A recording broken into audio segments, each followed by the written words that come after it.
Good morning बच्चों। आज हम क्या कविता कराएंगे? कौन से? चालाक लोमड़ी। चालाक लोमड़ी जानते हो? हाँ, तो लोमड़ी जानते हो क्या मतलब है? चालाक लोमड़ी और कौवा कहानी सुने हो? उसी के में हम तुम लोग को कविता करा। देखो कितना चालाकी से कौवा से रोटी छीन करके लोमड़ी खा लेती है। कौन खा लेता बच्चों? कौवा से छीन करके इतनी अच्छी तरकीब लगा करके कौवा से, और वो कौवा से गाना सुनने के बाद बहाने वो चोंच खोलता और उसकी रोटी नीचे गिर जाती है और लोमड़ी लेकर भाग जाती है।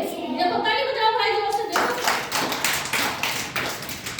कौवा आया, कौवा आया, कौवा आया, कौवा आया, कौवा आया, कौवा आया,